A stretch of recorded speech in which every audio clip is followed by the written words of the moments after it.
Please welcome back to the show, Juliette Lewis.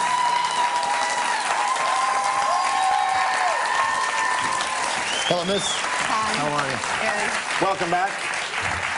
Can I just say, it's one of my favorite things why I love coming to your show, because it's so good quality. Like, I want to take that bio with me when I need to, you know, maybe present myself. That was pretty nice. It's like, hi, I'm Juliette. Before we meet, watch this. Well, not on a date, of course, but for in my professional world, this is a good presentation. But why not on a date? That might be all right, too. Then I might, like, play it down. I don't know. Well, the last time you were here, you had the music thing, and you just wrapped up a tour. You played a bunch of dates in Canada as well. Yeah. And now it's back to movies. And I heard you say that you wanted to get off the hamster wheel a few years ago for acting. Yeah. Are you back on it now? It's so funny, there's different hamster wheels in one's life, because the touring cycle in and of itself can be very grinding. So I guess now I'm finding the balance of being able to do both, and it's just invigorating. Like, I love making movies in a whole new way, and of course I love songwriting, but the films that are coming out are really exciting for me. Conviction is an interesting choice. When I was watching the film, you don't have a lot of lines in it. It's not a big part in terms of space, but you own the space when you're in it. I mean, why did you get into this one? This, you know, in my heart of hearts, I'm a character actress who, I didn't start making movies to play myself on screen, you know, or to be pretty or to be liked, you know what I mean? I sort of want to create visceral experiences for my audiences, and you just look for really strong stories and good directors, and this has that. Tony Goldwyn is the director. It stars Hilary Swank, Sam Rockwell, Minnie Driver, and it was sort of a delicious character part for me. I just got, you know, Tony asked me to do the part, and I thought, oh, is there something I can do with this? And it's 2 scenes in 18 years apart. And it was also fun for me. It's the first time I aged. I've never looked so awful in a movie, which for me was really fun. I don't know. I was like, that's hard to do, right? A lot of actors and actresses won't allow themselves to look bad in a picture because it's not just about the story to them, it's about a career. Yeah, I don't know. There's different artists, you know, and different levels of insecurity. You know, I have insecurities, but that's not my area. You know, for me, it's actually more pressure if I had to be all dolled up or be this other thing where you have to focus on your looks. This, when you're playing, you know, we have lines and bad teeth and what do they call it, liver spots and all this stuff. You have to focus on that in a way. You want it to look real. So my whole thing is I always want it to be real and not get swallowed in appearance, because really it's about the heart and soul of this person. And she's disturbing. She told a lie. She's lived a guilty life and a very chemical, you know, destructive life. So. Did you lose the passion for acting for a while when you checked into music more full time? Not the art itself, because the art I love creating characters, and I love the medium of film.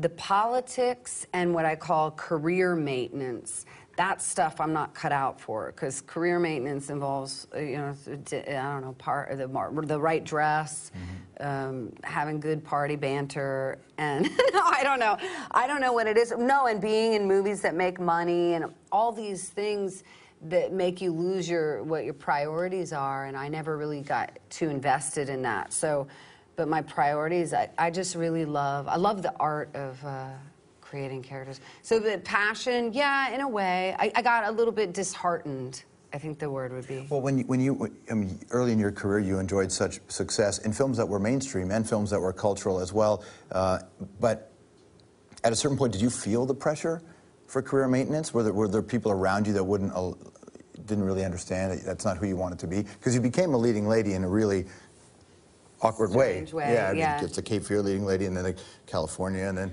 obviously the Mallory Knox character. Yeah, I guess the pressure you feel is, I was really young, so you're feeling just pressure. I was really introverted, so even becoming famous was really discombobulating for me. I mean, and so do you ever reminisce about the days when you weren't so recognizable? Sometimes I do, and but that's youth too. I also reminisce about the times when I went to summer camp. You know what I mean? I'll never go to summer camp again. I actually had a dream. I had a dream where I was trying to convince the camp counselors. I was like, no, I can still go to camp. And they're like, no, you're too old. Don't you know that? And I'm like, wait, I can't be a camper at summer camp? And I woke up going, I can't go to summer camp. My youth is done.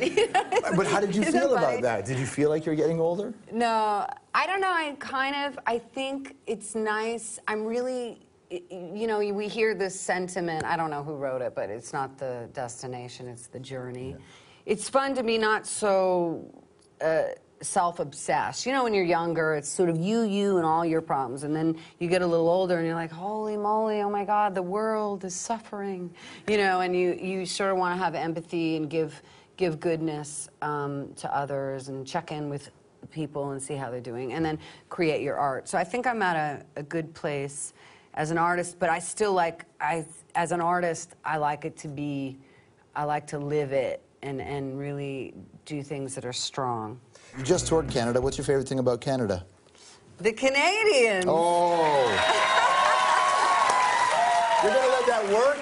No.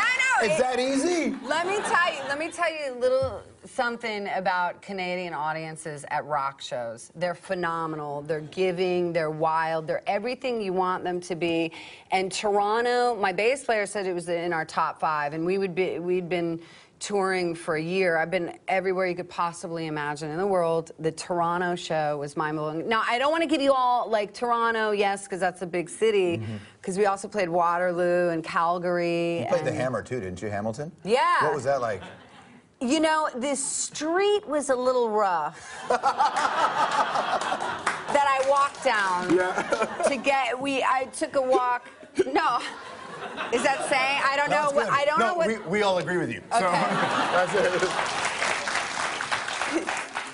You get out of the van. This was a van tour, mind you, people. I normally am on a bus, but you can't say you're anything real, and so you really do a van tour.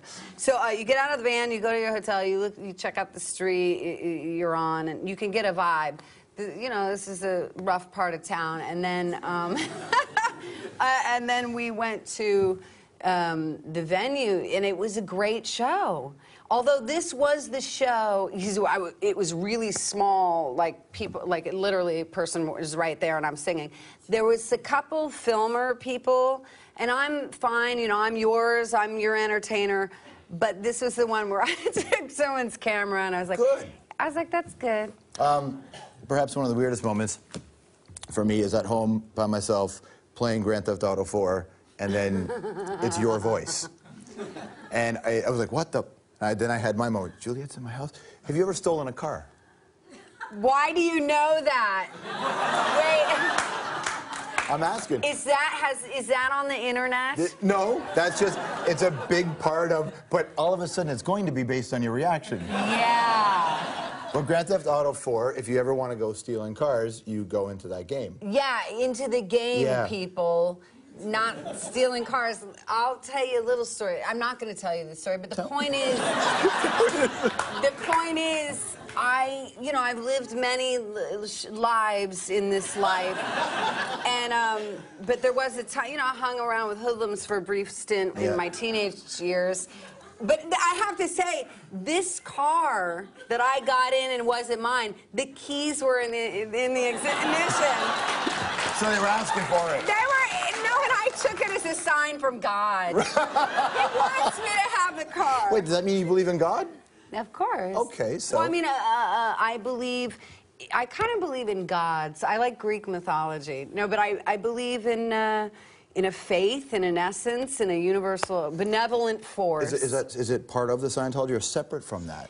It's Scientology. You can believe in a God of your own choosing. That's why you could be Jewish or Muslim or Buddhist and be a Scientologist. It's what people don't understand about the religion. It's more of a how-to, sort of like a spiritual guide, just to function in this this life. It's very common sense oriented. And it allows you to let God Wow, to we just steal got a car. a real deep But I like that. convo. No, I like that because here's the thing about the Scientology thing. People talk a lot about it, but no one actually knows very much about it. And I No. wondered, my mother's a fundamentalist Christian, and when I hear people talk about religion and people on TV, and then I see it in my mother's life, I can't reconcile the two. Right. They're different. And then I look at Scientology because there's a lot of celebrities. I wondered, to somebody who is a part of that organization, and they see it on TV, do they recognize it?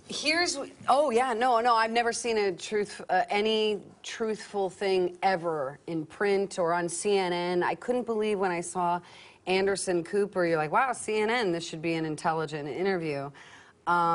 When you're doing an interview about a subject, and L. Ron Hubbard, who wrote 50 some odd books and then some, and the journalist has not even opened a book that writer wrote to have his interview. He's just gone online and looked at all the folklore and all the silly stories. That's surprising. It is sort of a state of our journalism. But yeah, I think there's some intelligent people that find it interesting. So my follow-up question is, what kind of car did you have that had the keys in it? Oh, this is even more crazy. Listen, you can't believe it. It was a pink Camaro. What? What? But this was 1986. A pink Camaro. The keys were in the ignition. I was walking down the street. I was mad at a boyfriend. And I don't know what told me to look in the car. I was just like, you know, I needed something to drive in. This just gets worse. Don't frickin' steal. These are... Her film is called, ironically enough, Conviction. Juliette Lewis, everybody. Strombo.com's website. Thanks for watching. Next time.